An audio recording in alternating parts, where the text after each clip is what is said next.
Anda sendiri Pak Rizal Ramli melihatnya seperti apa begitu ya? Karena kalau kita lihat lagi data-data pertumbuhan ekonomi tadi seperti disampaikan Pak Faisal Basri begitu ya, stagnan di kisaran 5%. Tapi sebetulnya kalau untuk pembelaan ada pembelaannya Pak. Lagi pandemi COVID-19 kita menghadapi kondisi ini di tahun 2020 lalu. Seperti apa tanggapan Anda?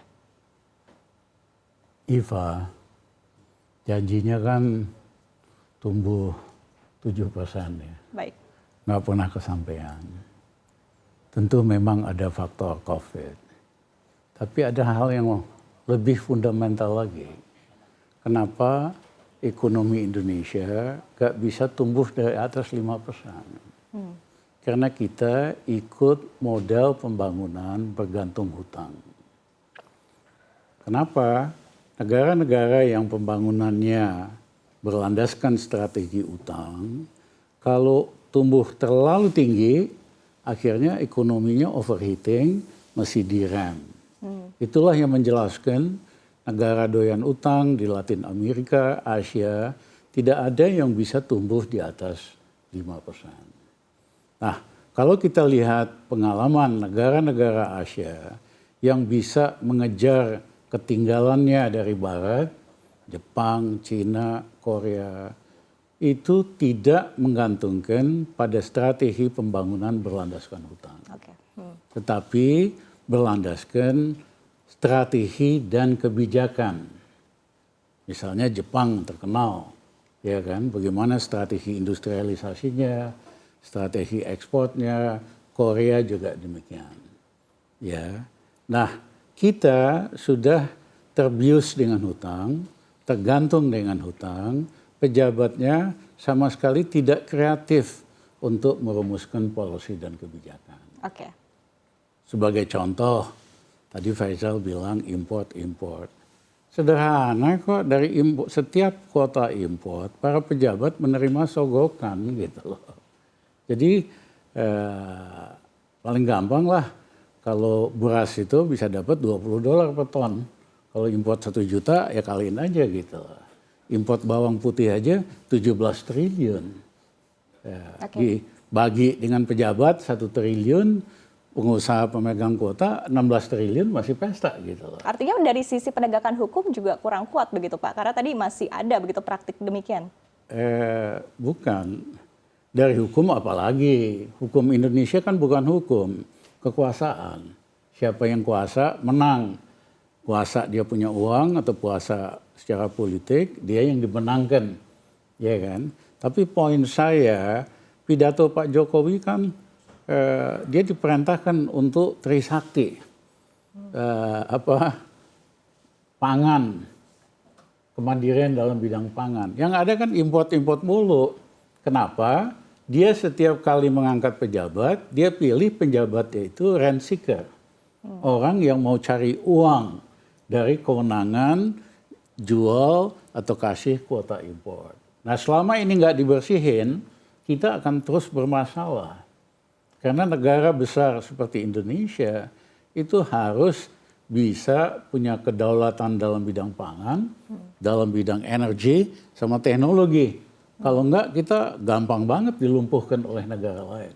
Tanggapan Anda Pak Rizal Ramli, begitu tadi menurut Pak Faisal Basri sedikit banyak artinya hilirisasi ini tidak memperkuat tulang punggung perekonomian Indonesia begitu, karena harusnya memang sektornya lebih ke manufaktur, industri manufaktur begitu menurut Anda Pak Industrialisasi. Faisal. Ya, industrialisasi. Seperti apa Pak Rizal? Iva, saya memang bingung. Diminta semua capres melanjutkan program Jokowi. Mohon maaf, program Jokowi itu bikin Indonesia utangnya kebanyakan. Yang miskin makin banyak, yang nganggur makin banyak. Jangan gitulah, situ nggak becus kok mau terus dipaksakan kepada capres yang baru. Ya capres yang baru juga harusnya lebih kreatif. Ya harusnya debat gini bukan kita, tapi copras. Nah, saya kasih contoh soal food estate. Habis puluhan triliun hasilnya nol. Emang itu cara satu-satunya buat meningkatkan produksi pangan? Ya kagak. Prinsipnya sederhana, kamu bikin petani untung. Begitu dia untung, dia sendiri yang akan naikin produksi. Saya berikan contoh, saya Menko tahun 2000-an 2001, ya kita ingin menaikkan produksi pangan. Satu, saya hapuskan kredit macet petani, karena kalau nggak diuber-uber mau disita tanahnya, sisa Pak Mas Adi Sasono. Yang kedua, kita naikin insentif buat petani supaya untungnya lebih gede. Rasio harga gabah per pupuk tadinya biasanya 1,5, satu untuk pupuk, setengahnya untung petani. Kita naikin 1,75 bandingin satu untuk pupuk, 0,75 buat petani. Petani semangat, dia pasti bakal untung, dia naikin produksi, 2 tahun Indonesia nggak perlu import beras. Nah, kalau kita mau lebih jauh, kita naikin rasio gabah per pupuk 2 kalinya. Oh, pengusaha-pengusaha pasti pada mau ikutan, bikin sawah sendiri, bikin naikin produksi sendiri. Karena mana ada sektor yang untungnya 100% 1 tahun, walaupun untung kotor ya. Nah, inilah contoh bedanya membangun dengan strategi dan kebijakan dibandingkan membangun berdasarkan hutang. Ya, kita bisa ubah Indonesia lebih maju, bisa tumbuh di atas 12%, seperti halnya Cina, seperti halnya Jepang, dengan mengandalkan strategi dan policy. Tentu syaratnya korupsi dan KKN harus dihapusin dong. Ini yang nyolongnya kebanyakan. Lihat aja kasus kemarin itu, berapa triliun itu Faisal. Iya kan? 23 miliar dolar, 349 triliun, itu termasuk skandal keuangan paling besar di dunia. Trump doang, gara-gara duit 300 ribu, dia pakai dana kampanyenya untuk nutup mulut selingkuhannya, di penjara. Ini kok kagak ada di penjara sampai hari ini. Pejabat-pejabat emang membuat hal ini bisa jadi. Gitu mau ngebangun yang benar aja. Terima kasih. Baik, terima kasih Pak Rizal. Kita akan membahas lebih dalam lagi terkait dengan tadi ya 349 triliun rupiah begitu ya, karena memang sudah ada konfirmasi juga begitu. Nanti kita akan bahas lagi mungkin di lain kesempatan. Tapi kalau kita berbicara terkait dengan tadi ya proyek-proyek yang menurut Anda baiknya tidak dilanjutkan lagi begitu di pemerintahan selanjutnya. Pak Faisal sempat tadi menyebutkan juga ada infrastruktur jalan tol, kemudian juga ada kereta cepat juga begitu. Tanggapan Anda seperti apa di sektor ini? Ya kalau kereta cepat itu udah terbukti ya. Saya bilang dulu kan balik modalnya sampai kiamat pun tidak bisa. Nah sekarang udah sebagian terbukti. Dulu konsesinya 40 tahun, sekarang diperpanjang jadi 80 tahun. Ada proyek yang konsesinya dinaikkan 2 kali lipat.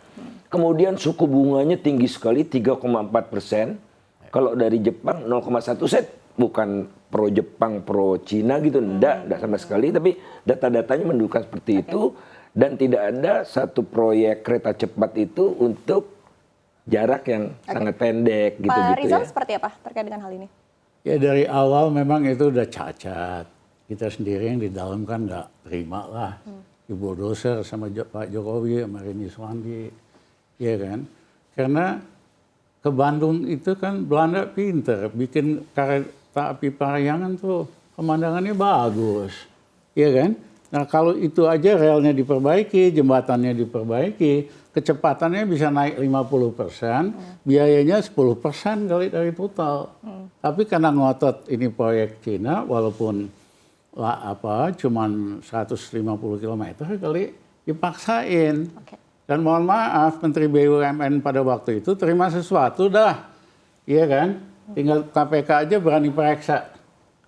Karena pejabat ya di Cina-nya sendiri BUMN yang menyogok pejabat di negara lain itu dipenjarain, tapi dia juga yang nyogok orang Indonesia. Nah, dari situ aja dari awal memang udah masalah. Nah, saya ingat itu Yonan bilang, Mas Rizal 150 km, ini kan kecepatannya harusnya 300-400 km. Setiap 50 km harus berhenti. Kenapa? Dari hitungan tarifnya saja nggak masuk hitungannya. Nah, Cinanya minta supaya di 3 titik dibikin real estate gitu loh. Jadi dia mau nambah untung dari keberadaan 3 real estate. Nah, kebayang nggak itu? ratusan kilometer speednya, setiap 5 kilometer, 10 kilometer harus direm sampai 0. Habis itu genjot lagi, habis itu rem. Yang ada jebol cilaka gitu. Ya. Nah jadi dari awal memang ini cacat secara hukum, cacat secara kontraktual karena pejabat Indonesia terima sogokan, tapi yang bayar kan rakyat kita buntut-buntut.